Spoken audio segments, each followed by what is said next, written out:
Basically, this is the footing, which is the first step in the foundation. It's what they call a spread footing. 2 foot wide, 1 foot thick.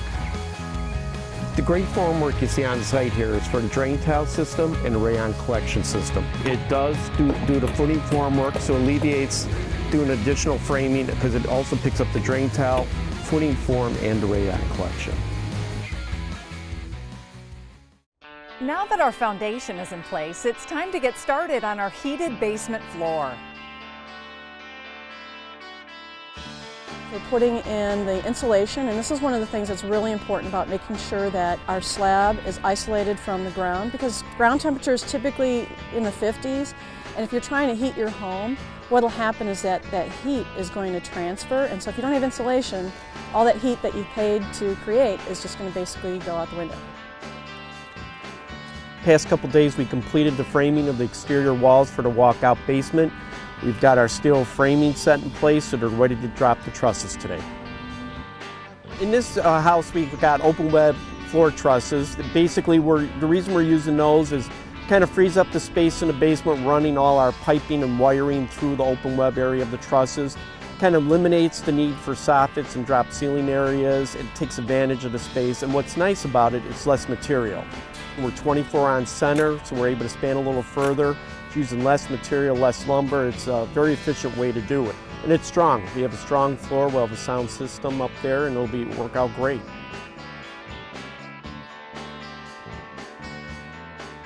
Came out to the job site today, we got a lot of progress, a lot of things are completed, which is great. We have some middle school children coming on site today to kind of see what goes into the construction of a home.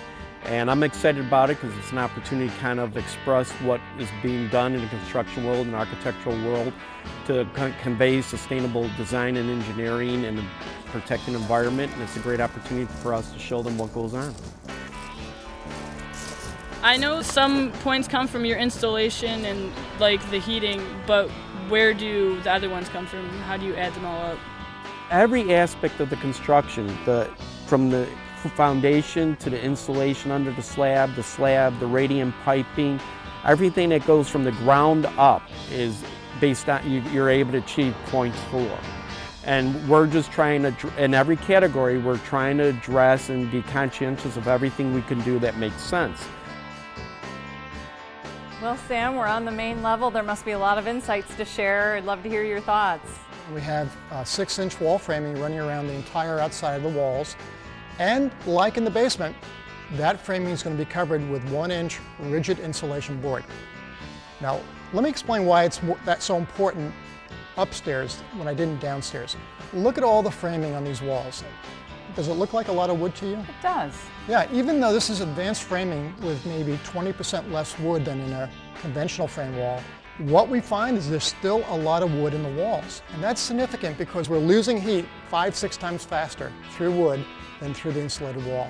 So that rigid insulation board is really important on the outside. It's like putting a complete blanket around the outside, and it creates an amazing difference inside.